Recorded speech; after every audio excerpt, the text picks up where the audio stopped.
Hello, hello. Bonjour, est-ce que Bonjour à tous. on est connecté? Il me semble que oui. Tac, tac, tac. Je sais pas si les gens nous entendent en fait. Si, vous pensez? Ah, je Ah, pense. Adèle est en train de taper. Oui, bonjour. Ah Oui, bah, super. bonjour Adèle. Bonjour tout le monde. Bonjour Adèle. J'espère que tout le monde va bien. On attend encore Adrien de Skipper qui devrait nous rejoindre dans pas longtemps. On a des soucis techniques, comme vous le voyez. Donc ça devrait arriver dans une minute. Entre-temps, on va essayer de broder, d'accord? Donc on va peut-être se présenter dans un premier temps. Charlotte, Julien, je vous laisse la parole. Charlotte, je t'en prie. Allez. Mais bien, bonjour à tous. Charlotte, je travaille donc chez Snapshift en tant que responsable du secteur HCR et je vais co-animer avec Omar ce webinaire. Je serai plus sur le chat. Donc, si vous avez des questions, n'hésitez pas à les poser via le chat pour que je puisse les poser derrière à Julien ou Adrien et avoir donc leur point de vue sur la question, c'est le cas de le dire. Top. Du coup, je me présente. Julien, je suis là parce que je suis restaurateur, ça tombe plutôt bien quand même. J'ai créé il y a 7 ans maintenant un concept de restauration autour de l'univers de la gastronomie grecque qui s'appelle Gallica. On a aujourd'hui, on ouvre le 6e resto demain ou après-demain. Et donc, on a une soixantaine de salariés. Donc, les sujets de crise du personnel, pour reprendre le titre, font partie de mon quotidien à 100%.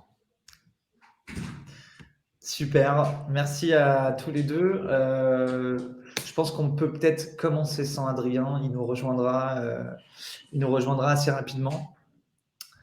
Alors, je pense que tout le monde voit mon écran, d'accord? Donc, dans un premier temps, on va rapidement présenter chacun un petit peu nos entreprises. Donc, Julien a pu voilà, brièvement aborder Gallica.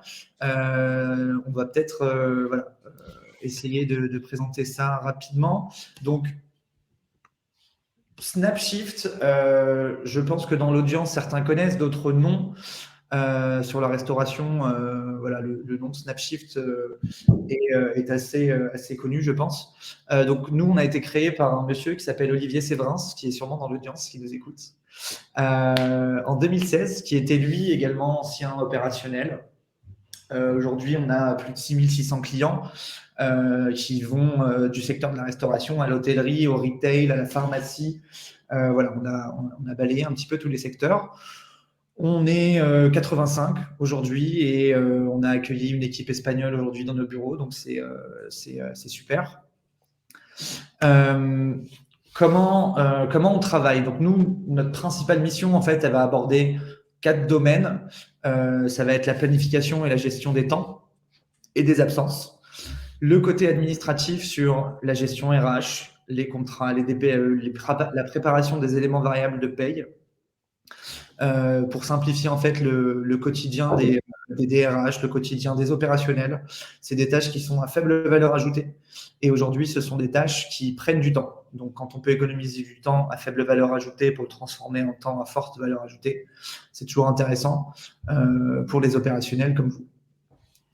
Le but, bah, bien sûr, c'est ce que je viens de dire, des équipes qui perdent moins de temps, une organisation qui forcément est plus fluide, puisque en fait les process sont clairs, ils sont rapides et ils sont bien délimités. L'administratif est réduit au maximum et une communication qui va être plus transparente. C'est un des sujets qu'on va pouvoir aussi aborder avec Julien tout à l'heure et Adrien sur la communication en interne et comment voilà, on gère les imprévus, comment on gère les dernières minutes. Je ne sais pas si Adrien est toujours absent, mais on va peut-être présenter Gallica avant, le temps qu'il nous rejoigne. Ouais. Je Je te refais la. laisse la parole, Julien. Ok, bah du coup, je la refais. Plus en détail, on a un peu plus de temps. Donc j'ai créé avec Jean-Philippe Sell, qui est toujours mon associé aujourd'hui, Gallica, avec cette idée de montrer ce qu'on aimait de la Grèce à Paris pour le moment. On a 5 restos ouverts, un 6e qui ouvre dans les 2-3 jours qui vont suivre. Et on en a 2 autres qui débutent en travaux là, dans le mois à venir, donc pour 8 restos en fin d'année, une dizaine de salariés à peu près par resto. Donc, autant de complexité que de salariés. Et même si j'adore ça, attention, hein, c'est une plus grande fierté de pouvoir faire bosser autant de personnes, mais malheureusement, c'est beaucoup de sujets de fond qui est toujours en. C'est comme le sentiment que c'est toujours le jour 1 ou le jour 0 avec les RH. C'est toujours les problématiques, soit qui se répètent, soit des nouvelles problématiques qu'on avait sous-estimées. Et je suis utilisateur de Snapshift depuis un petit moment maintenant. Je pense qu'on aura l'occasion de revenir dessus. Carrément. Merci à toutes. L'arrivée d'Adrien. Pile au bon moment. Je m'excuse. Excusez-moi tout le monde. Bonjour à tous. Vous m'entendez? Bah écoute Adrien, tu arrives pile au bon moment. Ah ben c'est bien ça. Je reviens sur J'ai du mal à me connecter. l'idée. Voilà, présente-toi et présente ton entreprise. Ah oui, je rentre dans le vif du sujet tout de suite. Bon, merci beaucoup et désolé pour le retard. Bonjour à tous. Écoutez, moi je m'appelle Adrien et donc du coup j'ai une société qui s'appelle Skipper Hospitality. Skipper Hospitality, on est dans le domaine de l'hospitality, comme son nom l'indique. Et dans notre métier, en fait, on a 2 métiers, pour être plus précis. On accompagne les porteurs de projets hôteliers et restaurateurs dans la création de leur établissement. Donc, du moment où ils ont le projet dans leur carnet de notes jusqu'au moment où ils vont ouvrir l'hôtel. Et puis ensuite, une fois qu'ils ont ouvert l'hôtel ou le restaurant, ou souvent les deux, eh bien, on les accompagne. Donc, on gère l'établissement à leur place, au nom et pour le compte du propriétaire. Voilà, donc, on gère des établissements hôteliers partout en France, de 40 chambres à 100 chambres, on va dire. Voilà un petit peu notre cœur de métier, du 3 au 5 étoiles. Je ne sais pas si je suis... Merci Adrien. Rapidement, on va aborder plusieurs sujets aujourd'hui. Le premier, bien évidemment, c'est le recrutement. Donc, on va avoir l'avis éclairé d'Adrien et Julien. On va également continuer par la fidélisation des collaborateurs. Donc, une fois qu'on les a, comment on les garde, hein. Et troisièmement, quand on les garde, comment on optimise leur temps, le temps humain, la gestion des ratios. Voilà, on va avoir des spécificités par branche, donc par hôtel et par restaurant. Voilà un petit peu le programme.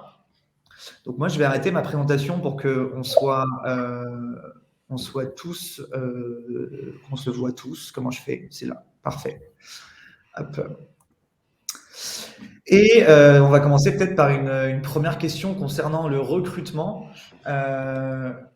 Adrien, Julien, le premier qui veut répondre. Est-ce que vous, de votre côté, vous avez des process, des techniques, des outils qui vont faciliter aujourd'hui votre recrutement?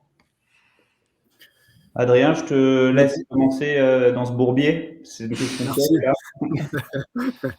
Ouais, c'est un vague sujet, comme on avait dit à la conférence. Le recrutement aujourd'hui, surtout dans notre domaine, c'est de plus en plus compliqué et surtout après le Covid, évidemment. Le souci, c'est que les gens qui travaillaient pour nous avant le Covid se sont rendus compte des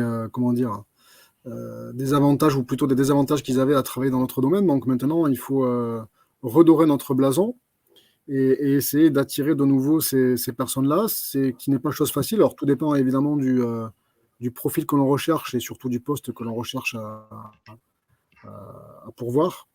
Et ça va dépendre des candidats. Donc nous, on a plusieurs solutions entre guillemets. Si c'est des candidats à haute responsabilité, on fait souvent appel à des chasseurs de tête qui, eux, ont un réseau plus facile que pour nous. Par contre, pour la plupart, c'est-à-dire 95% des autres postes, c'est plus compliqué. Il faut devenir sexy, il faut attirer les talents. Et donc, pour ça, on essaye de les attirer de la manière... de la même manière qu'on attire les clients, c'est-à-dire de nous vendre, pas de nous survendre, mais au moins de nous vendre, de vendre un projet, de vendre un établissement, plusieurs, de vendre surtout une perspective d'évolution et de les faire adhérer à notre projet. Donc, on ne vend pas qu'un poste, qu'une fiche de poste, mais on vend aussi tout ce qu'il y a derrière, un état d'esprit, un esprit d'équipe avec les collègues. Et voilà, on essaye non seulement de vendre le poste, mais aussi de vendre tout ce qu'il y a autour. Et pour ça, on essaye de mettre en place des outils. On essaye de s'adresser à une population, parce que bon, notre population dans les hôtels, c'est plutôt une population jeune qu'on essaye d'attirer. Donc, on essaye de digitaliser de la manière la plus facile possible tous les éléments avec lesquels ils vont travailler. Donc là, par exemple, je donne un exemple concret. On a repris un établissement hôtelier qui n'avait pas du tout de PMS, c'est-à-dire d'outils de gestion, qui n'avait pas du tout d'outils tout court, même pas d'ordinateur, un ordinateur seulement pour l'ensemble. On a dû tout digitaliser et on se rend compte que les personnes qui travaillent et qui travaillaient avec les anciens propriétaires estiment aujourd'hui qu'ils gagnent du temps. Non seulement qu'ils gagnent du temps, mais que c'est plus facile pour eux de s'apercevoir des tâches qu'ils ont à faire et de communiquer avec les autres personnes de leur équipe et de prendre des décisions, voilà, tout simplement. Donc, tout ça, on essaie de le vendre auparavant dans le recrutement pour pouvoir attirer les clients. Donc, mettre les moyens. Les clients, c'est le personnel, excusez-moi. Ouais.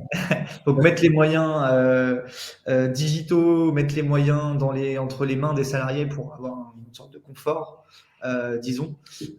Toi, Julien, je pense que c'est un petit peu les mêmes réponses, mais est-ce que tu as, voilà, je sais pas, des tips au niveau du recrutement, peut-être?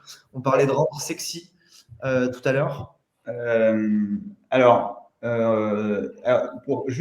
rebondis juste sur le premier truc que tu avais dit, Adrien. En effet, nous aussi, il y a 2-3 profils qu'on ne recrute pas nous-mêmes directement, souvent dans les équipes encadrantes, même si ce n'est pas tellement le sujet aujourd'hui, même si c'est majeur, parce que la personne que tu recrutes pour encadrer les autres, elle doit être très sexy aussi et bien comprendre les enjeux dans le monde auquel on vit en RH. Et nous, on a fait appel, on a fait aussi un chasseur de tête pour ça. Et ça nous a sauvé la vie. Après, pour le quotidien, je vais avoir 2-3 conseils ou 2-3. C'est peut-être presque plus du bon sens que des conseils vraiment pratiques. Et je pense que ça va répondre à la question de Philippe qui cherche à recruter des mi-temps. Nous, on passe notre journée à faire ça, recruter des mi-temps. Déjà, tous les points de contact, il faut qu'ils soient parfaits avec nos futurs, j'allais dire clients, Adrien, tu m'as mis ça dans la tête, avec nos futurs employés. C'est la première image, c'est exactement comme quand vous allez au premier rendez-vous avec quelqu'un qui vous plaît. Il faut que ce soit parfait dès le début. Le premier message, le premier contact, l'annonce, il faut que ce soit clair, net, que ce soit le ton de votre boîte en général. Si vous êtes austère ou carré en mode étoilé, il faut être austère, carré. Si vous êtes un peu fun, machin, il faut être dès le début. Et ça paraît ridicule comme conseil, mais c'est absolument essentiel d'être consistant de bout en bout parce que ça vous permettra d'être le plus naturel possible au fil de vos relations avec votre futur employé. Il faut démultiplier au maximum les job boards et les canaux d'acquisition des nouveaux collaborateurs. Alors, quand on commence, Indeed et Le Bon Coin suffisent largement. Après, il y en a plein d'autres après quand on se développe, mais typiquement, Philippe, là-dessus, tu trouveras tout ce que tu veux. Après, je rebondis sur ça, Julien. Le vrai souci que j'ai, moi, actuellement sur Indeed, etc., c'est de recevoir une quantité de candidatures qui ne sont pas forcément pertinentes. Ouais. Donc, ça prend du temps de les analyser, etc. C'est toujours pareil. Du coup, c'est ça un peu le problème, c'est que nous, on a fait le pari justement du volume aussi pour justement avoir le choix. Et du coup, on a fait aussi le pari de se surstaffer en support aujourd'hui pour pouvoir absorber un maximum de candidatures et un peu avoir le choix du roi, quoi. Pouvoir vraiment prendre qui on a vraiment envie. Mais il n'y a pas une journée pour qu'on ne fasse pas faire d'essai. Même si on est staffé dans tous les restos, s'il n'y a pas de besoin RH, tous les jours, on essaye du monde parce qu'il y aura forcément quelqu'un qui est là. On a quelqu'un qui nous a planté il y a 2 jours, qui il y a 3 jours nous a dit qu'il vivait la meilleure expérience professionnelle de sa vie. Il va falloir remplacer. Et du coup, il faut toujours être à fond. Et un des meilleurs conseils, je pense qu'on ne m'ait jamais donné et que j'essaie d'utiliser, c'est qu'il faut être honnête dès le jour 1 et pas…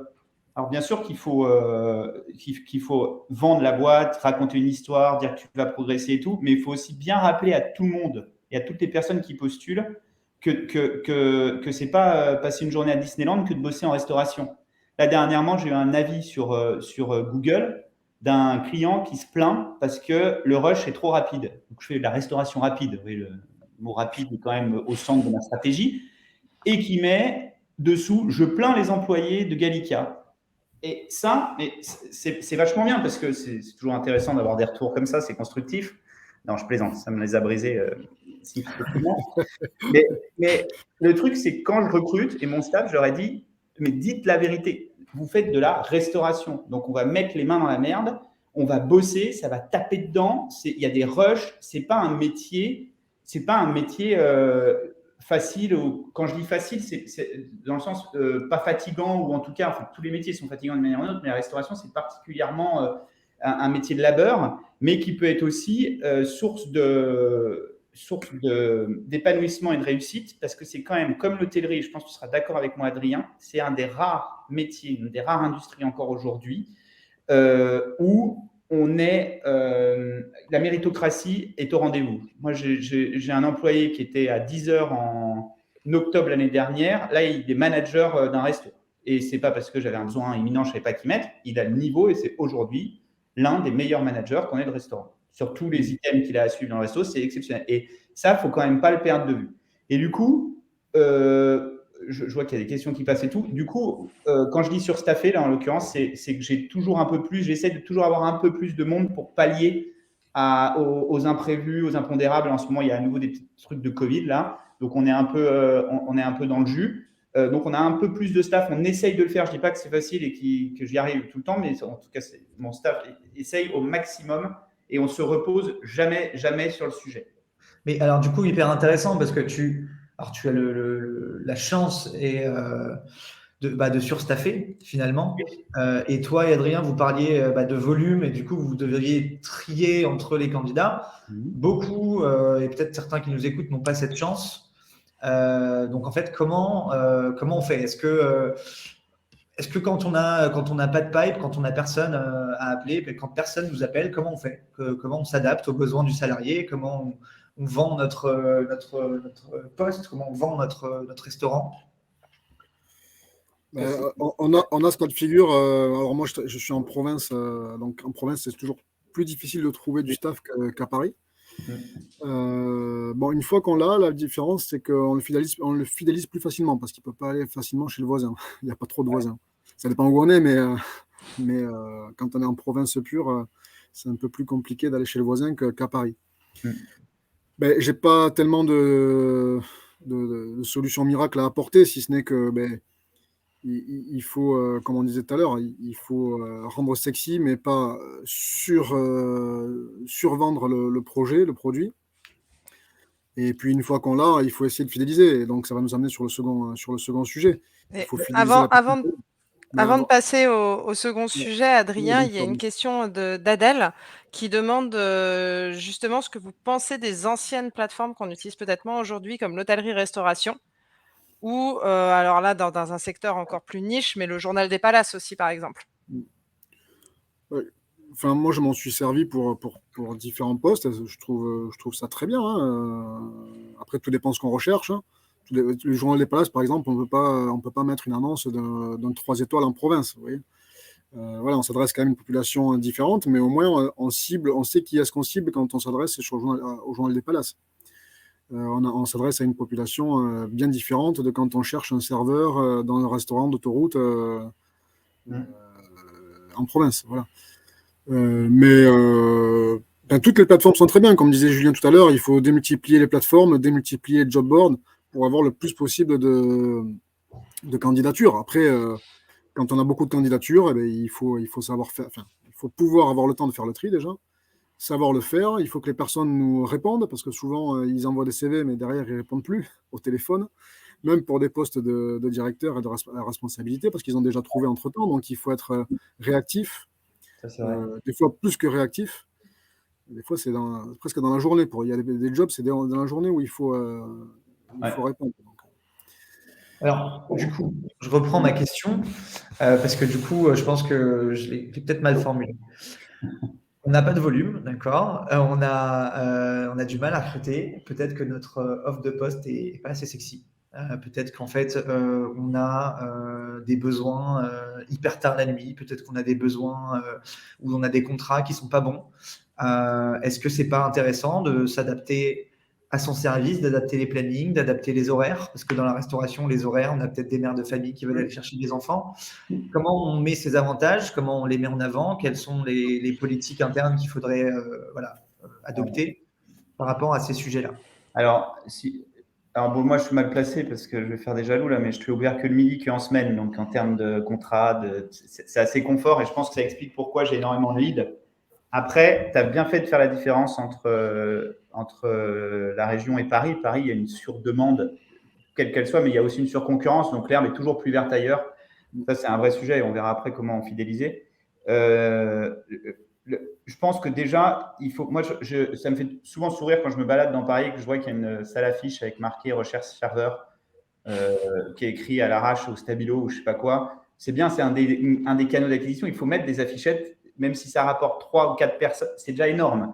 Mais déjà, je pense que j'ai vu passer, je crois que c'est Tanguy qui dit c'est une belle offre, c'est comme une belle assiette. Je pense que l'offre, elle doit avoir déjà, elle doit avoir un minimum de gueule, en tout cas dans l'explication.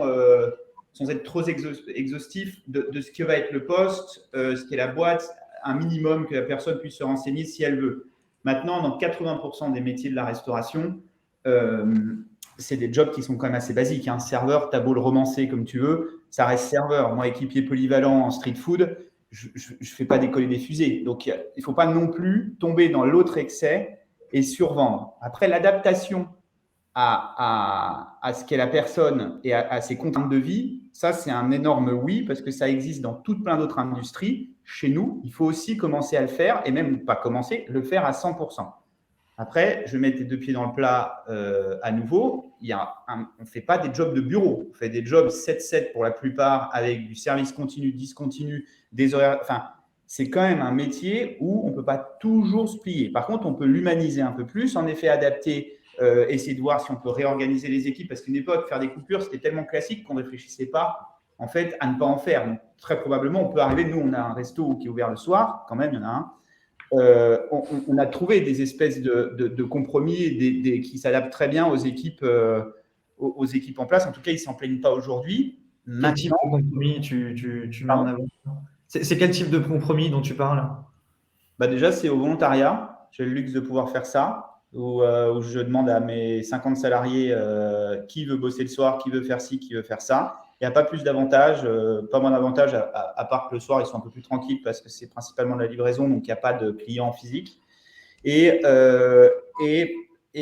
surtout, on fait des contrats qui glissent et on réorganise les charges de travail dans la semaine, en fait. Donc, l'après-midi, en fait, ils font des trucs qui ne sont pas faits le matin, donc ça permet d'avoir des journées qui sont en bloc. Et certains aiment bien la coupure, donc parfois on fait aussi avec des coupures. On s'adapte. Maintenant, c'est pour ça que je reviens au point numéro 1, c'est qu'il ne faut pas survendre et mentir, en fait. La plupart des gars, en fait, pourquoi ils pètent des câbles aussi en restauration?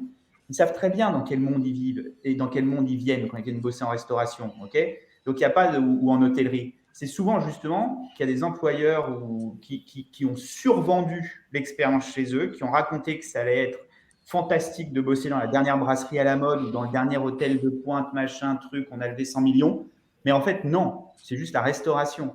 Déjà, être respectueux dans l'explication du job qui va devoir être donné, d'être honnête intellectuellement avec eux, d'être présent, répondre aux questions, donner le contrat le jour 1, ça en y reviendra aussi, je pense, mais déjà, rien que ça, c'est monstrueux. Et ça c'est déjà énorme dans la façon de vendre l'entreprise, c'est de se comporter correctement. Parce que jusqu'à maintenant, j'ai vu passer un truc qu'on s'était dit quand c'était en présentiel, ce petit truc. C'était quand même, je suis désolé, on est 21, donc ça va, c'est petit, mais c'était vraiment un métier de bâtard avant. Désolé pour le mot, mais franchement, tu es d'accord avec moi? Il y a quand même une époque où les anciennes générations, moi je connais quelqu'un qui ne dit pas bonjour à ses salariés. Ça, je crois que je vous en ai dit. Qui dans ce monde rentre dans son restaurant, ne dit pas bonjour à ses salariés. Et ça vous paraît, peut-être ceux qui écoutent là, peut-être ça vous paraît débile, mais non, la restauration, longtemps, ça a été ça. Ça a été vraiment un métier on n'était pas considéré. Donc déjà, considéré, c'est énorme. Et dès l'instant 1, et je pense que pour répondre à ta question, je suis désolé, du lead, Je pense que selon les profils, c'est très compliqué. En effet, quand tu veux quelque chose de très, très affûté, très, très pointu, un sommelier d'exception, ou l'autre jour, je discutais avec un pote qui a des pizzerias, il me dit que maintenant, c'est les pizzaiolos qui le cassent et pas l'inverse, quoi. C'est démentiel. Ça va. Ça, c'est compliqué, c'est dur parce qu'il y a une pénurie sur des compétences clés en restauration. Donc, des métiers un peu élitistes. Mais sur le gros des jobs, il existe des gens plus ou moins formés. Donc là, il faut accepter de devoir former des gens qui avant étaient déjà un peu qualifiés, donc accepter qu'il y ait un peu de perte de CA, de temps, et finalement c'est un investissement. Et il faut démultiplier les canaux d'acquisition. Parce qu'ils existent ces gens, hein, il y en a. Enfin voilà. Top. Merci pour ta réponse, Julien. Du coup, tu disais des éléments super intéressants, ce qui me permet de faire une transition. Une fois qu'on a recruté ces personnes, une fois qu'on les a trouvées, à partir du jour 1, donc il faut les fidéliser. Et la fidélisation commence par l'onboarding, commence par une belle entrée en matière dans l'entreprise. Donc peut-être que voilà, vous aviez, vous, des éléments de réponse, et je sais que vous en avez par rapport à ça, Julien et Adrien. Comment se passe l'onboarding? Comment on forme sur les premières semaines nos salariés? Adrien, je t'en prie. Oui, je voulais quand même revenir sur le sujet du recrutement, parce que c'est un lien avec ce que je vais dire après, dans le sens où on sort d'une période post-Covid où les gens sont partis du coup de l'hôtellerie-restauration. C'est compliqué de les faire revenir. Et en plus de ça, on a une image, comme tu disais Julien tout à l'heure, depuis 40 ans où on n'explique pas pourquoi, enfin si on explique pourquoi, mais il faut quand même, dans le sens où, comment dire, on a une mauvaise image parce qu'on disait qu'on était sous-payé. Aujourd'hui, on est quand même beaucoup mieux payé. Tous les salaires ont été revus à la hausse en avril 2022. Donc aujourd'hui, on est quand même pas trop mal payé dans la restauration. Et ça, on ne le dit pas assez, on ne fait pas assez notre pub, ça va prendre du temps. Comme j'avais dit à la conférence, on part de loin, quoi. Donc, une fois qu'on les a recrutés, ils arrivent et déjà, ils ont la bonne surprise d'être mieux payés que ce qu'ils s'attendaient. Ça, c'est déjà une bonne chose. Aujourd'hui, j'entends. Et ensuite, au niveau du onboarding, nous, moi, j'aimais bien ton tips, Julien, lors de la conférence au FHT, d'envoyer un SMS avant, d'expliquer où est-ce qu'il fallait se rendre, comment il fallait s'y rendre, etc., que le nom de la personne qui allait l'accueillir. Alors, nous, on n'a pas forcément de onboarding officiel. Par contre, la personne qui arrive, elle est toujours prise en charge par le responsable. On fait toujours le tour de l'établissement, on présente l'ensemble de l'équipe et on essaye du mieux que l'on peut d'intégrer la personne au sein des équipes existantes.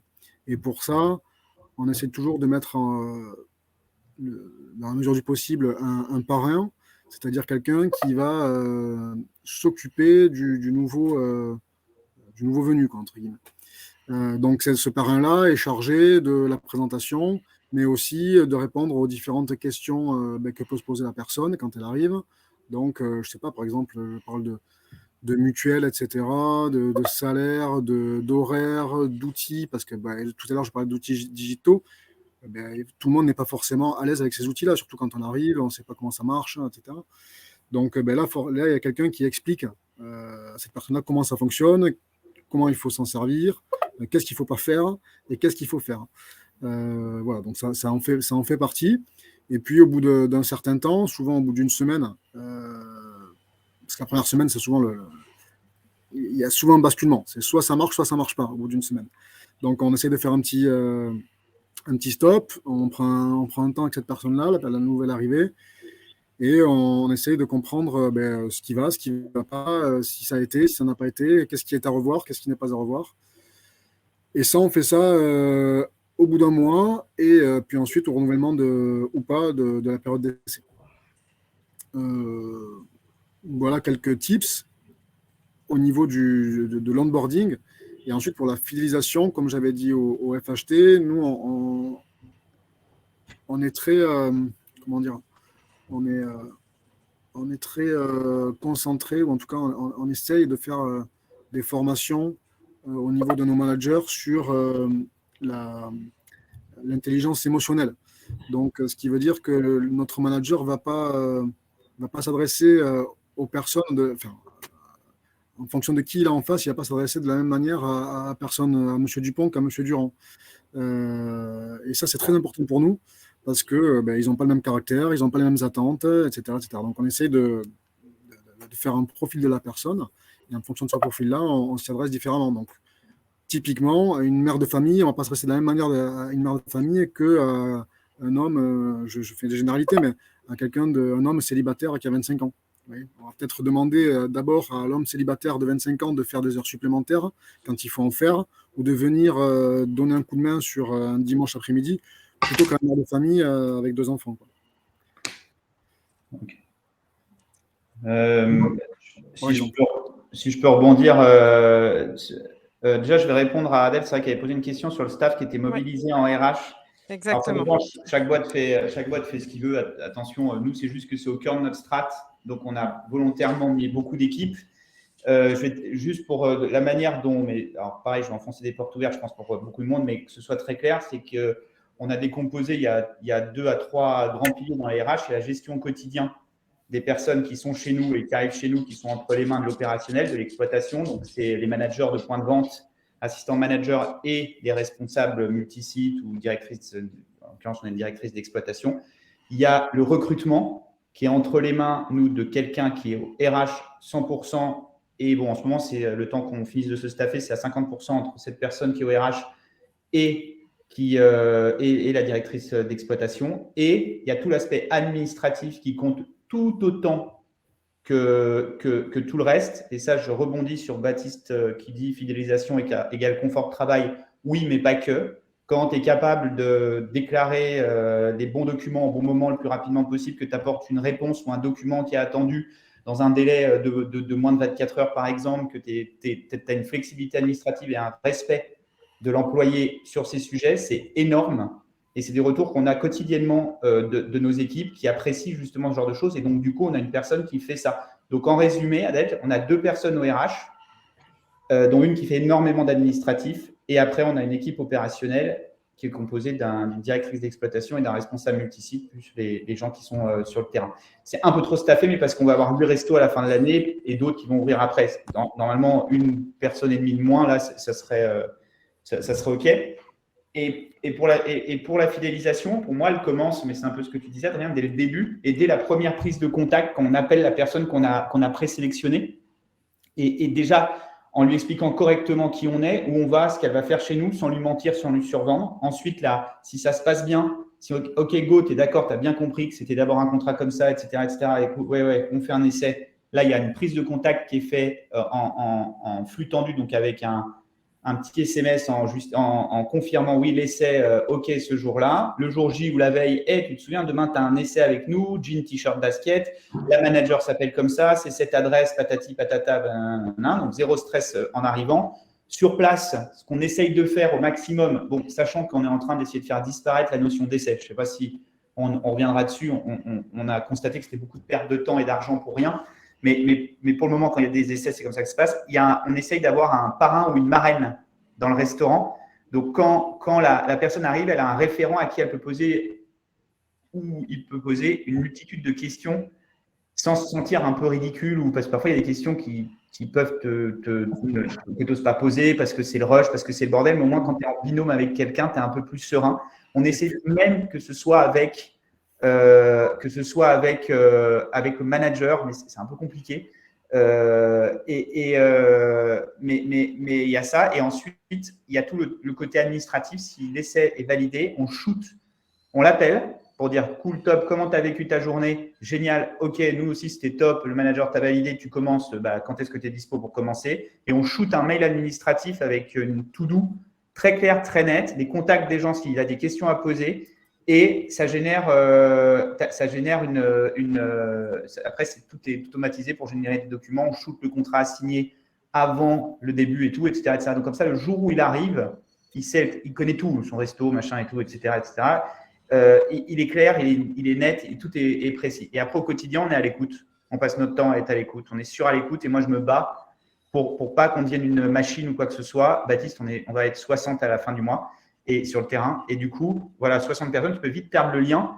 Et typiquement, c'est pour ça qu'on est aussi surstaffé. Et j'exige qu'on soit ultra humain Parce que la plupart des jeunes gens qui ont des problèmes chez nous, ils ont juste besoin d'écoute parfois, qu'on les aide à prendre certaines décisions. Il y en a un que j'ai aidé à remplir des papiers pour son mariage. Il y en a un autre, j'ai passé une demi-heure avec un gars de la mairie pour un logement social. En fait, on humanise au maximum ce métier qui était déshumanisé à une époque. Alors, ça peut paraître angélique comme vision et ce n'est pas du 100% win, mais ça permet au moins de retenir les personnes qui ont les mêmes valeurs que nous. Et on se rend compte que globalement, on nous le rend plutôt bien. Il y a quand même un pourcentage de… Enfin, vous savez, j'ai une théorie, la théorie des tiers. J'ai beaucoup de théories. J'en ai pas encore dit beaucoup, celle-là, c'est une de mes préfs. Dans la vie, ça se vérifie pas mal. Il y a un tiers, un tiers, un tiers. Il y a un tiers de personnes qui sont convaincues. Ça, les salariés qui sont convaincus par nous, qui sont heureux chez nous, c'est pas difficile de les retenir parce qu'on leur donne déjà ce qu'ils veulent. Il faut être attentif, mais c'est plus simple. Il y a un tiers qui s'en foutent. On triple leur salaire, on leur dit qu'on les aime tous les jours, on leur paye des vacances en Grèce. Ce tiers-là, jamais il sera acquis à notre cause. Il pensera qu'on est des patrons à la con, qu'ils sont là que pour l'alimentaire et ils se barreront dès qu'ils pourront se barrer, dès qu'ils auront une heure de plus chez le concurrent. Et au milieu, il y a le tiers qui a le cul entre deux chaises et qui est ni contre ni pour. Et bien, ce tiers-là, il faut lui montrer qu'il a raison d'être chez Gallica ou chez Skipper ou chez Snapshift ou chez qui vous voulez. Et il faut le faire basculer du bon côté. Et c'est avec une multitude de leviers, dont cette surprésence. Et c'est déjà énorme qu'on ne peut pas offrir des gros salaires, par exemple, ou un confort de vie ultime avec des horaires, tout ce qu'on peut connaître dans des boîtes un peu plus classiques que la restauration.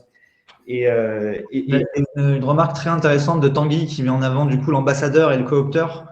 Et ça, c'est hyper important et je pense que c'est un levier qu'on ne met pas assez en avant dans le monde de la restauration et de l'hôtellerie. En tout cas, dans les bureaux, ça marche. Oui. Nous, aujourd'hui, chez Snapshift, c'est un super levier de recrutement. Ouais. Mais voilà, comment on peut faire ça? Comment on peut mettre en place la cooptation, quoi? Ça, c'est ça. C'est comme vient de le dire Adèle, et je suis tout à fait d'accord avec Tanguy. Nous, on donne des primes aux gens qui on régulièrement communique. On shoot des messages d'ailleurs sur Snapshift. Hey, si tu as quelqu'un pour nous, par contre, on nous donne des primes de cooptation, de recommandation seulement après validation de période d'essai, mais sur des postes à enjeu. Quelqu'un qui vient pour un 20 heures par semaine équipier polyvalent, on offre, on a des cadeaux symboliques, mais on ne donne pas forcément d'argent. Mais par contre, ça permet de spotter aussi les gens qui ont envie d'évoluer, qui ont envie de rester longtemps avec nous, et on est un peu plus tolérant sur certaines demandes, par exemple de changer de resto, d'être avec son copain, son machin, son truc. Donc, c'est comme ça. Mais par contre, oui, on donne là, on a recruté une manager, par exemple, sur cooptation, et le mois prochain, la manager qui nous l'a recommandé aura une prime, bien entendu. À une époque, on recrutait 50% comme ça. 50% de notre staff. Maintenant, c'est un peu plus compliqué, mais c'était hyper confortable. C'était pas mal, ça. Donc, parmi les leviers, pardon, Adrien, tu voulais intervenir? Non, je voulais simplement dire, on n'a pas parlé du tout de polyvalence, ou enfin très peu. Nous, on a ce levier-là aussi. On se rend compte que la nouvelle génération, ils aiment bien changer. Ils aiment bien non seulement changer d'hôtel, mais changer de poste également. Ouais. Et donc, même s'il n'y a pas forcément de responsabilité supplémentaire, on essaye de les faire évoluer, ou je ne sais pas si on appelle ça de l'évolution, en tout cas de les faire changer sur des postes un peu différents. Voilà, aujourd'hui, ils sont réceptionnistes. Demain, ils veulent être à l'accueil du restaurant. Après-demain, ils veulent aider la gouvernante de chambre. On essaie de les faire tourner sur les différents services à leur demande ou pas. Enfin, on peut leur proposer. Mais ça permet aussi de les fidéliser parce que c'est vrai qu'au bout de 2 ans sur un seul et même poste, au bout d'un moment, la personne a fait le tour et il veut peut-être voir autre chose. Et en plus de ça, cette polyvalence-là permet non seulement de les fidéliser, mais en plus derrière de les faire évoluer sur des postes à responsabilité. Et quelqu'un qui a fait le tour des différents services dans un hôtel, derrière, il peut peut-être prendre la sous-direction ou directement la direction d'un établissement. Donc, c'est le même cas. C'est le même cas dans les restaurants. Ouais. Donc, parmi les leviers, pardon, il y a. Donc, toi, Julien, tu as parlé plus d'intelligence émotionnelle, de parcours hyper intéressant dès le début, dès les premières secondes pour directement mettre dans l'ambiance, qu'il ait une image positive. Toi, Adrien, tu nous parles de polyvalence également et d'adaptabilité finalement de l'entreprise aux besoins du salarié. On a parlé d'ambassadeurs, de cooptation. Tout ça, c'est des sujets hyper intéressants. Il y a pas mal de questions sur la rentabilité, sur les ratios. Ça va y revenir dans un troisième temps. C'est bientôt le sujet. Il y a un avantage sur lequel on n'a pas forcément parlé, mais que tu as brièvement évoqué, Adrien, au début, c'est le confort de travail et les outils mis à disposition. C'est-à-dire que demain, quand tu arrives dans un restaurant ou dans un hôtel, que tu as 0 process mis en place, tu es un peu perdu. Donc toi, tu l'as aussi évoqué, Julien, quand tu as une marraine ou un parrain qui t'accompagne. Il y a aussi une fluidité de l'information qui doit être transmise. Il y a des outils digitaux que vous pouvez mettre en main entre les mains des managers, entre les mains des employés. J'entends par là, typiquement, quand tu reçois ton planning sur un téléphone portable, sur ton application et que tu es prévenu s'il y a un changement et que en fait, tu n'es pas obligé d'aller prendre en photo dans le restaurant. Voilà. Tout ça, c'est des petites choses aussi à mettre en place, hyper intéressantes. Voilà, peut-être un commentaire là-dessus, Julien ou Adrien. Juste la polyvalence, Adrien, je suis d'accord avec lui. Ça, c'est un truc qu'on peut donner aux jeunes gens. On a souvent des populations qui sont assez jeunes. C'est qu'en fait, tu peux qualifier des gens, même des gens sans diplôme, ils peuvent apprendre une multitude de choses. Et nous, c'est un truc qu'on fait, c'est que tout le monde sait tout faire dans nos restos, idéalement. Et là, on est en train de mettre en place un programme de formation, même pour quelqu'un qui commence à 10 heures par semaine, de précisément quels sont les acquis que tu auras au bout d'une semaine, 2 semaines, 3 semaines, avec des validations qui potentiellement t'ouvrent les portes d'autres choses. Et le changement de resto, c'est un très bon point, même à job équivalent. Moi, je considère que c'est une forme d'évolution parce que c'est aussi une forme de confiance. Ouais, et ça te permet aussi de montrer, un peu comme, je vais passer pour un vieux con, je ne sais pas si vieux, mais à l'époque où tu faisais un peu tes preuves pour peut-être avoir le job d'après, en fait. Tu vois, on dirait, est-ce que tu arrives à reproduire ce que tu fais bien ici, ailleurs, prouve-le-moi, et on passe à autre chose. L'ascenseur social dont parle Tanguy, là, c'est très vrai. Hein. Moi, j'ai des jeunes gens qui sont perdus dans la vie, et aujourd'hui, c'est un vrai levier, en tout cas de fierté pour soi, et puis ça peut être qu'une étape pour passer à autre chose après, bref. Et oui, les outils, la formation, l'accompagnement, en fait, plus c'est simple, là, moins il y a de pain points au quotidien dans ce genre de choses, mieux c'est. Ça, c'est plus il y en a. Il ne faut pas rajouter des couches pour rajouter des couches avec des outils qui ne servent à rien, mais il existe 2-3 outils, 3-4, qui te simplifient la vie à un niveau, et je ne dis pas que pour nous, hein, je parle aussi pour nos staffs, qui font que c'est vraiment, il y a eu un avant et après ces outils. Ça, c'est une certitude absolue, et je pense que c'est indispensable en fait, pour boucler la boucle du truc, si on veut accorder énormément de temps à notre staff, de l'attention, etc., il va falloir accorder un peu moins de temps à des choses sur lesquelles on a 0 valeur ajoutée. C'est-à-dire typiquement le partage de planning ou ce genre de truc, ou l'édition de fiches de paie qui doit être shootée sur le mail de machin, le truc onboarding de machin. Ça, c'est tout ce temps-là que tu ne peux pas passer à parler avec ton employé qui n'a pas l'air bien aujourd'hui ou qui a des questions pour son évolution future. Donc, ouais, c'est indispensable. Je ne sais pas si ça répond à la question, Marc. Oui, carrément. Et tu as même une question de Ken Nanomi qui te demande quels sont les 3-4 outils dont tu parles. Ouais. Je parle. Je vous assure que ce n'est pas un partenariat rémunéré. Je le fais gracieusement et c'est sincère. Snapshift, qui pour moi correspond parfaitement à nos besoins métiers pour 3 choses. T'es sûr qu'on t'a pas payé pour dire ça, Julien? En tout cas, je n'ai toujours pas vu le virement. Hein, donc c'est évidemment création des plannings et partage des plannings, évolution en temps réel des plannings. Ça, c'est genre game changing. Et ça, dites-vous bien qu'il y a 5 ou 6 ans, ça n'existait pas. Tout le monde était sur Excel ou avec des solutions qui étaient imbuvables, qui étaient impossibles à prendre en main. Ça, c'est la première chose. Deuxième chose, moi, c'est PayFit. C'est les fiches de paie. On ne travaille pas avec un expert comptable pour faire les paies, on fait les paies nous-mêmes. Donc, c'est la RH qui gère les paies avec Snapshift. Snapshift et PayFit communiquent entre eux. C'est plutôt confortable, ça fait gagner du temps et surtout, c'est très limpide pour le salarié et pour nous aussi. Troisième, on va dire, c'est petit, mais c'est très important, c'est Alan pour les mutuelles. C'est anecdotique, mais les gens, la mutuelle, c'est aussi un vrai acquis, c'est quand même très important. Et si c'est bien fait, en plus, c'est énorme. Et j'ai oublié un truc, pardon, sur Snapshift, pardon. Ça m'aide à 2 autres choses. C'est que ça m'aide à suivre, on parlera ratio après, parce que j'ai vu passer des ratios, dont un qui m'a fait frémir. Il va falloir qu'on revienne dessus, le 30-35%. Lui, il m'a fait mal, en tout cas dans mon métier. Donc, suivi de la renta. La renta, c'est notre obsession absolue. Et dans nos métiers, la restauration, et je pense qu'Adrien sera d'accord avec moi, c'est pareil dans l'hôtellerie, il n'y a que 2 choses qu'on peut regarder. 2 choses. C'est les RH, c'est le seul truc sur lequel on a le pouvoir et le F&B. Donc, la bouffe et les boissons, qui en ce moment explosent en plus. Donc, tant qu'à faire, autant bien faire les RH. Et le troisième truc, c'est l'onboarding administratif dont je vous ai parlé. Pour vous donner un ordre de grandeur, avant onboarder quelqu'un, à partir du moment où je l'avais validé, ça me prenait une demi-heure tout le parcours administratif. Donc, c'est monopoliser une personne pendant une grosse demi-heure, de bout en bout, sans compter. Là, je te cours après pour signer le contrat. OK ? Donc, c'est édition, rédaction du contrat. Avec Snapshift et le truc qu'on a, tout notre process, dont Snapshift est donc au cœur du truc, puisque ça génère entre autres des documents et tout, ça me prend à peu près, ça me prend maximum par candidat 5-10 minutes, grand max. Voilà. Voilà. Et j'ai pas d'autres. En fait, j'ai dit 3-4, mais en fait, je crois que j'en ai que 2-3 là-dessus. Après, j'ai d'autres outils digitaux, mais qui sont pas dans le. En fait, qui n'existent pas, en tout cas pour mon métier, qui me servent à rien. Après, je pense qu'il y a des outils de caisse et les outils de caisse, c'est sympa. Et du coup, forcément, ça rejoint l'idée des ratios. Et là, on va du coup enchaîner sur les ratios. On va peut-être répondre à la question qu'il y avait dans le chat sur les 30-35%. Effectivement, il y a de l'inflation, il y a les salaires qui augmentent, il y a les prix qui augmentent de partout. Ouais. qui paye? Alors, on change de métier. On change de métier. Avec on se bat, on va devenir prof de surf. Voilà, ça c'est. Et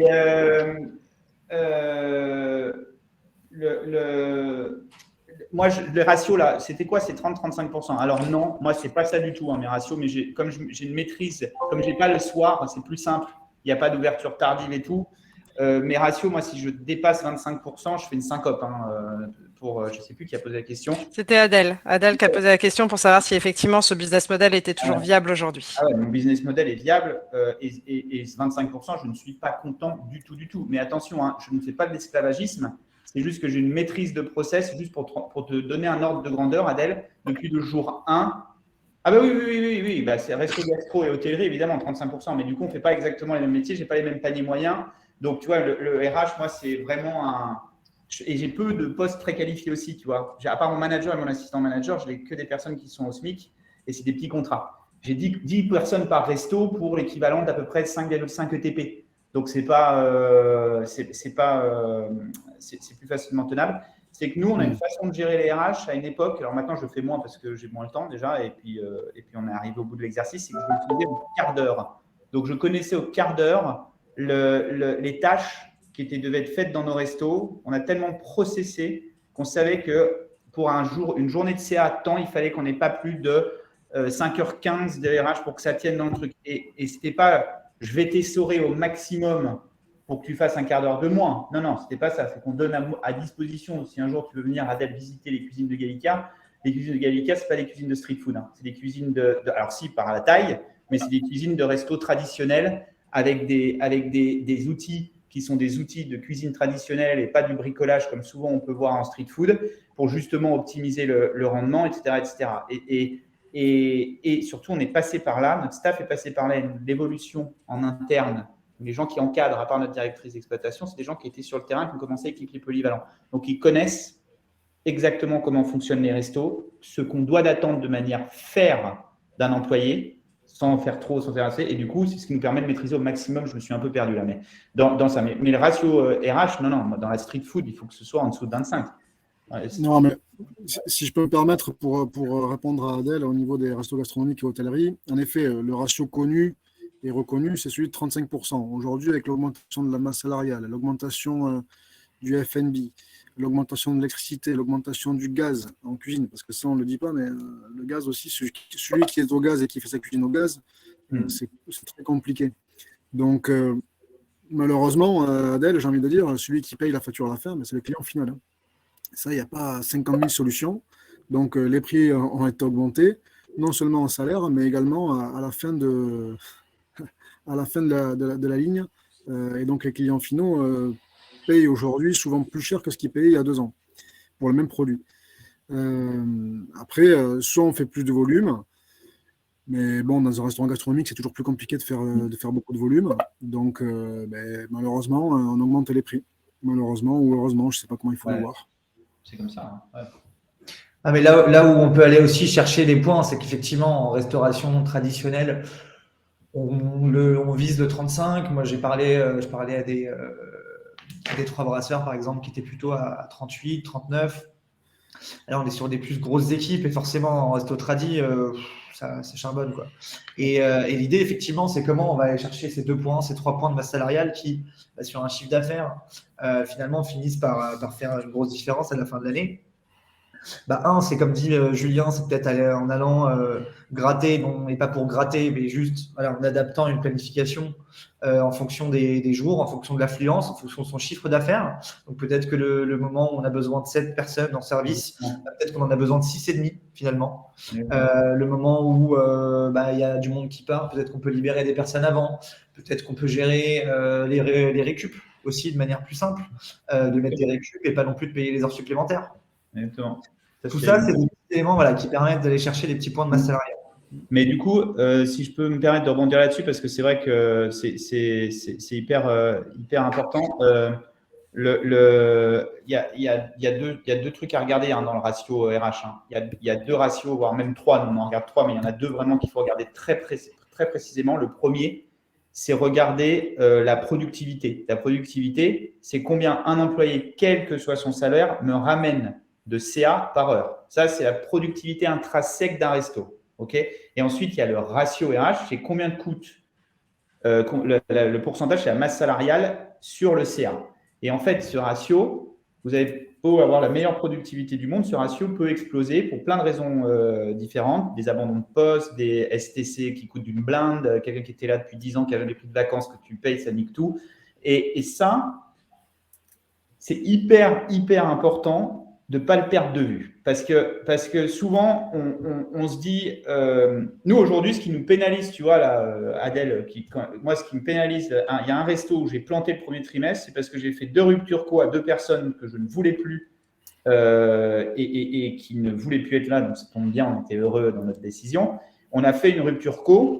Ça m'a flingué mon ratio. Ça m'a niqué le ratio sur un trimestre d'un resto. Alors, ça va, je suis toujours à 25, mais j'étais bien plus bas. On le tenait hyper bien. C'était magnifique. Le resto roulait bien, super équipe. Mais ces personnes n'étaient pas les bonnes personnes. Et du coup, il y a un enjeu dans le casting aussi des gens au début et dans le suivi. Et il faut être très attentif à ce genre de choses, en fait. Parce que plus on se sépare tard de quelqu'un, plus il coûte cher à la boîte. Et je rebondis sur tous les autres petits trucs. Les vacances, pareil, nous, on va commencer à mettre des plannings, à mieux organiser de vacances parce que quelqu'un qui est là depuis 1 an, qui se barre, qui n'a pas pris ses vacances, tu lui payes 25 jours de congés payés, ça te flingue ton ratio food. Les compteurs d'heures, tout à fait d'accord avec toi, ça, c'est un outil de ouf. C'est qu'en fait, très souvent, là, je rebondis aussi sur aider les managers à leur gagner du temps de travail. Les managers, on libère de plus en plus de temps administratif dans les restos pour qu'ils puissent piloter au maximum leur masse salariale et que quand ils ont besoin de 2 heures de plus le matin, qu'ils ne mettent pas forcément des heures sup à quelqu'un, mais qu'ils viennent faire travailler quelqu'un qui n'a pas fait ses 15 heures la semaine d'avant. Vous voyez, c'est la modulation horaire. C'est qu'un contrat de 15 heures ne travaille pas forcément 15 heures toutes les semaines. Il y a une semaine, il va travailler 20 heures. La semaine d'après, il travaillera 10 heures. En moyenne, ça fait 15 heures par semaine. C'est ça le concept de la modulation. Et très honnêtement, si vous formez très bien vos équipes et si on est attentif à ça et qu'on fait gaffe, c'est quelque chose qui est ultra puissant, mais qui nécessite énormément d'attention de la part des managers et des équipes encadrantes. Et du coup, c'est ce qui fait que ça peut vite exploser, c'est si on laisse filer des petits trucs comme ça en se disant non mais c'est pas grave, ça je réglerai plus tard, non mais ça c'est un détail. Non, c'est que tout doit être au poil et c'est là où tu récupères tes 2 points dont tu parles. C'est le souci du détail. Dans la restauration, de toute façon, c'est un métier de centimier. Je pense que Adrien, c'est comme l'hôtellerie, c'est un métier de centimier, c'est un métier de barre de fer. Il faut faire attention à toutes les dépenses, au centime près. Vraiment, c'est comme tu l'as dit, c'est les 2 points sur une affaire qui fait 600, 700, 800 000 par an, mais c'est colossal. C'est colossal. Donc il faut faire hyper gaffe. Et je rebondis juste un truc parce qu'il y a un outil que j'ai oublié avant, c'est que je fais mon suivi des onboarding total, donc comme sur Notion. Je me suis créé ou Notion en français, je me suis créé un tableau dynamique je me mets un candidat, après il change de tableau en fonction de son statut jusqu'à ce qu'il soit onboardé administrativement. Et ça, j'ai créé pour que ce soit plus simple. Hyper intéressant. Adrien, toi de ton côté, il y a peut-être des ratios un petit peu différents que tu vas suivre en hôtellerie? Oui, les ratios sont à peu près les mêmes. On fait évidemment ratio par salarié. Mais c'est moins vrai chez nous parce que du coup l'activité est peut-être différente en fonction des hôtels. En tout cas, de la capacité des hôtels. Après, les ratios classiques de l'hôtellerie, c'est évidemment l'hôtellerie-restauration, c'est évidemment le ratio food. Et après, c'est les ratios de la masse salariale. Nous, on est toujours, comme on disait tout à l'heure, entre 35 et 40%, quoi, on va dire ça. Ça dépend des hôtels, ça dépend du niveau de l'hôtel, du niveau du nombre de salariés, de là où est situé l'hôtel. Mais ça se situe entre 30 et 40%, on va dire, pour la masse salariale. Mais on est moins sur le détail que Julien, au quart d'heure près, etc. On va moins dans la précision que ça. Oui, parce que moi, j'en ai plus besoin que toi aussi, in fine, parce que j'ai très peu de services par an. Donc, dès qu'on se plante un peu, tout prend ça prend tout de suite des directions. Ouais, exactement. Okay. Et il y a un truc dans le ratio, si je peux me permettre, qu'il ne faut pas oublier aussi dans le ratio RH, c'est que nous, on a rajouté une couche, et on est vraiment chiant, ça vous avez compris, quand on regardait tout en détail chez Gallica, c'est qu'en fait, on rajoute les CP. C'est quand on a le ratio classique, donc qui est le pourcentage bête et méchant, ce qu'on paye par mois au full charge machin à nos employés, et on rajoute 12,5% des CP, parce que quelqu'un qui est recruté 5 semaines dans l'année, il n'est pas là, donc il faut le remplacer par quelqu'un. Donc en fait, il faut le chiffrer dans vos projections de masse salariale. Moi, on va même jusqu'à quand on fait des refacts entre restos. Donc je te dis, lui, il va passer 2 semaines dans ce resto, on fait des refacts, on refacture avec donc au prorata les CP potentiels qu'il prendra. C'est hyper important. Ça, c'est vraiment bien prendre en compte le super brut aussi dans le calcul. Donc le salaire chargé et pas non plus pas seulement le salaire net. Oui, il faut le max du max. Super intéressant. Peut-être une dernière question parce qu'il commence à être l'heure. Toi, Julien, tu parles de surstaff, donc tu as la chance d'avoir un surstaff. Est-ce que l'optimisation de la masse salariale, elle permet d'être plutôt en flux tendu? Est-ce que justement, quand on essaye de réduire la masse salariale, on se met un peu dans ce flux tendu et donc on est beaucoup plus sujet on prend des risques en fait, Complètement. Moi, j'ai des petits hôtels. Alors, on est moins sur ce cas-là dans les gros hôtels, évidemment. C'est plus facile de gérer la masse salariale dans les gros hôtels. Par contre, dans les petits hôtels, quand il nous manque une personne, ça y est, c'est le trou noir. On n'a plus rien, on n'a plus personne. On ne sait plus comment faire. Si le directeur n'est pas là, si ça tombe sur un dimanche, on est foutu, quoi. Donc, souvent, c'est le directeur qui fait le bouche-trou, malheureusement, quand il y a un problème. Là, par exemple, aujourd'hui, typiquement, à 14h, j'ai mon responsable de nuit qui m'a appelé en me disant « j'ai le Covid, comment je fais ?» Donc, voilà, c'est comme ça qu'on essaie de bouger, qu'on essaie de trouver des solutions. Donc, mon directeur m'a appelé en me disant on peut demander aux autres nights, aux autres responsables de nuit qui sont sur les autres semaines. Et c'est comme ça qu'on fait sur Snapshift. On écrit un texto, est-ce que quelqu'un est disponible ce soir? Les personnes le voient, ils répondent. Oui, et si jamais il y a quelqu'un qui est disponible, on change le planning. Mais typiquement, sur un petit hôtel, dès qu'il y a quelqu'un qui est pas là et qui est absent, tu pisses le sang, tu vois la différence, quoi. Ouais. Complètement, on est foutu. Donc, on essaie de trouver des solutions. Et encore une fois, pour moi, le vrai sujet, ou en tout cas la vraie solution, c'est la polyvalence des équipes. Et quelqu'un qui n'a jamais fait de réception, il ne peut pas faire un check-out le matin. Si le réceptionniste de matin n'est pas là, comment on fait? Et à ce moment-là, c'est quelqu'un qui l'a déjà fait dans l'équipe, on lui a montré comment il fallait faire, et il prend la place du responsable, du réceptionniste. Ouais. Et ça, s'il ne l'a jamais fait, il ne peut pas le faire. Donc, voilà, pour moi, la polyvalence est une des solutions clés à pallier lors des absences dans les petits hôtels. Ouais, ça nécessite du coup être ultra processé, être très clair dans la grille d'acquisition des compétences, parce que c'est pas un truc qu'on décide c'est une organisation, quoi, parce que les gens redébutent à zéro plusieurs fois, il faut avoir ouais. Et pour répondre justement à cette histoire de surstaff, moi c'est un peu plus simple qu'Adrien aussi, c'est qu'en fait mon surstaff, je le sens quasiment jamais. Bon, déjà, j'arrive pas tout le temps à être en surstaff, attention Adèle. Il y a 2 sujets, je suis en surstaff en fonction support pour le moment, parce qu'on met en place une structure pour qu'elle roule bien après, et après j'aurai un équilibre de staff au-dessus. Et dans les restos, dans le surstaff, j'essaye de l'être, mais j'arrive pas tout le temps à l'être. Et quand je le suis, en fait, je m'y retrouve largement parce que le nombre d'abandons de poste, de no-show, de malades, il y a des vrais malades, hein, ne me faites pas passer pour un… Voilà, mais il y a des malades imaginaires, il existe, hein, croyez-moi, hein, je les connais. La personne qui a compris qu'il commençait la semaine d'après. Il y a 1 million de problèmes et en fait, mon surstaff ne m'a jamais coûté d'argent. Il m'a même fait économiser de l'argent parce qu'en fait, moins besoin de réfléchir longtemps pour trouver une solution quand il y a une merde dans un resto. Et là, on a poussé l'exercice encore un peu plus loin. On a 2 personnes, dont un manager. Donc, un manager et on va dire un équipier polyvalent senior qui est câblé, qui est là depuis un moment, mais qui n'a pas encore le niveau d'être assistant manager, qui sont volants. Et en fait, ils sont rattachés à aucun restaurant. Ils savent tout faire. Et eux, ils découvrent, en théorie, à la semaine, ils savent ce qu'ils font. Et ils ont des responsabilités, c'est des pompiers de luxe.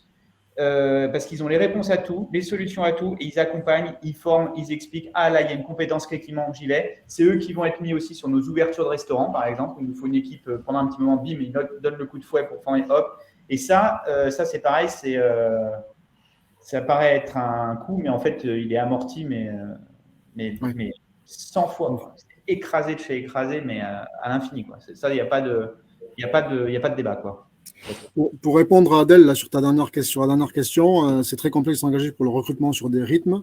En effet, au départ, là, par exemple, sur l'hôtel que j'ai repris à Paris, où il n'y avait pas d'outils digitaux, etc., j'ai été très transparent lors du recrutement des équipes en disant, ben voilà, on part de zéro, donc je ne peux pas m'engager sur le temps que vous allez y passer, la manière dont on va procéder, parce qu'on ne sait pas comment ça va être. Autant vous que moi, même moi, je ne sais pas. Donc, je vais vous demander d'être assez compréhensif sur le sujet et de passer du temps si jamais il faut en passer. Et donc, j'ai été extrêmement transparent. Et ils ont complètement compris l'enjeu qu'il y avait derrière à s'intégrer au process, à s'intégrer au projet. Et du coup, ça a donné lieu à des gens qui restaient, qui se sont intéressés au sujet, pourquoi on restait, qu'est-ce qu'il fallait mettre en place, et toujours en leur donnant le point de mire, où est-ce qu'il fallait aller, et ça leur a plu. Et finalement, aujourd'hui, ils pourront mettre sur leur CV, on a fait ce changement-là. Et c'est pas donné à tout le monde. Et ils ont été vraiment intégrés dans ce projet-là. Alors que si je leur avais dit, écoutez, ça va être comme ça, il va falloir faire des coupures, il va falloir faire plusieurs sup, sans leur expliquer le pourquoi du comment, c'est toujours, là, je pense qu'ils n'auraient pas adhéré de la même manière. Quoi. Et pareil, Julien. Pardon ? Un dernier mot, Julien, je ne sais. On est lancé là avec Adrien. Et il y a un sujet que j'aimerais quand même bien. J'en avais parlé et on était d'accord, Adrien, sur le truc. En fait, faut arrêter de penser que. En fait, il faut leur rappeler, nous on leur rappelle dès le début, c'est bienveillant, on ne le dit pas avec méchanceté du tout, c'est une façon de le dire, il y a donc une transparence absolue, c'est le mot juste, on dit tout, on raconte tout, mais surtout on leur rappelle que avant d'avoir des droits, ils ont des devoirs. Et quand tu viens bosser, nous on sera le plus flexible du monde, on t'expliquera, on fera tout ce que tu veux si tu joues le jeu en face en fait. Et il faut être le plus être un bon employeur à mon sens, c'est être aussi le plus juste possible, même dans la sanction. Même quand quelque chose se passe mal, de recadrer, de punir, de virer s'il faut virer, ça fait partie du job, ça ne fait pas de nous des monstres et il n'y a rien de pire que pas de donner de mettre de taquet ou de rappel à l'ordre à quelqu'un parce qu'on se dit, oh putain, il va partir, qu'est-ce qui va se passer, machin et tout. Alors, je sais que c'est facile à dire et c'est beaucoup plus facile à dire quand on a 60 employés parce qu'on peut jouer les vases communicants, c'est beaucoup plus simple, je le sais. Mais vous n'avez pas idée du dégât que ça fait d'avoir quelqu'un qui est incompétent ou qui n'a pas vos valeurs ou qui n'a pas votre façon de penser dans un resto. Ça fait du mal en fait à tous ceux déjà, par respect pour tous les autres qui bossent bien, ça fait du mal à tous les gens qui justement se donnent tous les jours, sont à l'heure, font le taf correctement, qui ne se plaignent pas, qui font les choses ou alors qui se plaignent de manière honnête. Déjà rien que pour eux, il faut avoir le courage managérial de dire les choses. Et encore une fois, putain, on se parle de la restauration, quoi. Juste la restauration, il fait chaud, il fait froid, on se brûle, on court, on transpire, mais en même temps, c'est aussi exaltant parce qu'il y a des rushs, parce qu'il y a de l'énergie, parce qu'il y a un esprit de corps comme il y a peu en général dans les métiers. Et ça, nous, on le rappelle quotidiennement et très gentiment, on dit aux gens qui s'en plaignent, c'est pas grave, fais un autre métier, mon gars. Et c'est vraiment, mais ça va pas changer du jour au lendemain. C'est pas une sinécure. Voilà, c'était le petit mot de... Merci beaucoup pour ce mot. Peut-être que, Adrien, tu veux dire un Non, dernier non, mot de la fin? j'allais simplement dire qu'on a quand même de la chance de faire ce métier-là, dans le sens où c'est un métier de passion. Et souvent, les gens qui sont là aujourd'hui, après le Covid, c'est les vrais passionnés. Ouais. Et ça, c'est un gros avantage qu'on a que les autres industries n'ont pas forcément. Ouais, quelqu'un qui est dans le bâtiment, il n'est pas forcément passionné par le bâtiment. Quelqu'un qui est dans l'hôtellerie-restauration, il est passionné, il reste passionné. Il y aura toujours des passionnés dans l'hôtellerie-restauration, malgré que ce soit un climat compliqué, un climat difficile. Et ça, c'est un gros avantage. Je pense qu'on ne le met pas assez en avant. Encore une fois, la presse ne nous aide pas beaucoup sur ça, malheureusement. Il faudrait plus de presse et plus de papier sur le fait qu'on est quand même bien en restauration, on est dans un climat sympa, on s'amuse. Il y a un esprit d'équipe qu'on ne retrouve pas forcément dans les autres industries, pour avoir travaillé dans plusieurs industries différentes. Tu as raison. On se retrouve après la restauration, quand on a fait un rush de 150 personnes de midi à 16h30, et on se retrouve à prendre un café ensemble, ce qui n'a pas forcément un café où quand il est minuit, on sort en boîte tous ensemble. Et ça, on ne le retrouve pas forcément dans d'autres industries. Et ça, on ne le met pas assez en avant. C'est un vrai métier de passionné, un vrai métier... voilà, un vrai métier d'avenir, j'espère en tout cas. Ce qu'il ne faudra pas perdre, c'est l'art de le faire. Et ça, on l'avait en France. Et aujourd'hui, malheureusement, on fait tellement de procédures, on met tellement en place de procédures que cet art du savoir-faire se perd un petit peu, malheureusement. Mais il faut essayer de jouer avec et essayer de le faire perdurer. Merci beaucoup, messieurs. On va finir rapidement sur un petit mot. Alors, il faut savoir que nous, chez Snapshift, on a édité 2 bouquins là-dessus. Le premier, c'est sur comment faire briller votre entreprise pour attirer les salariés, justement. Donc, c'est tout l'enjeu qu'on disait ensemble pendant ce webinaire. Et un deuxième bouquin sur les ratios, justement, à suivre, édité aussi avec des partenaires. Donc, hyper intéressant. On va pouvoir, vous pouvez la trouver d'ailleurs sur notre site internet. Également, Julien et Adrien ont rapidement parlé de Snapshift pendant le webinaire. Si vous voulez en savoir plus, je crois que la régie en direct va essayer de mettre des petits trucs sur lesquels vous allez pouvoir cliquer. Vous allez pouvoir nous contacter, d'accord, pour faire ne serait-ce qu'une démonstration, si vous voulez des informations, si vous voulez en parler autour de vous, de ce qu'on peut apporter au quotidien. Donc ça, c'est une chose. La deuxième chose, c'est Adrien, bien sûr. Vous allez pouvoir également le contacter, lui, de son côté, si jamais vous souhaitez, vous avez des projets d'hôtellerie, si vous avez des partenaires qui ont des projets d'hôtellerie. Et puis, Julien, vous allez pouvoir aller manger chez lui, je pense, quand vous voulez, à Paris. C'est plutôt bon. Voilà. N'hésitez pas. Je crois que la demande de démo doit être passée. Donc voilà, n'hésitez pas à nous contacter. En tout cas, c'est un vrai bonheur d'avoir passé ce moment avec vous. Je remercie encore beaucoup Julien et Adrien et Charlotte et Sarah derrière qui est en train de bricoler pour ce moment. On va mettre le replay également sur notre site LinkedIn. Il y a le replay de la conférence FHT qui était également sur ce sujet-là, qu'on peut retrouver la vidéo qui a été filmée. Donc voilà, on va pouvoir aussi le communiquer. Merci beaucoup à tout le monde. Merci à vous. Merci à tous. Et on se retrouve très vite, peut-être dans d'autres webinars. Et puis, on vous souhaite une agréable semaine. Avec plaisir, merci à vous. Merci, c'était top. Merci beaucoup. À bientôt. Salut. Salut.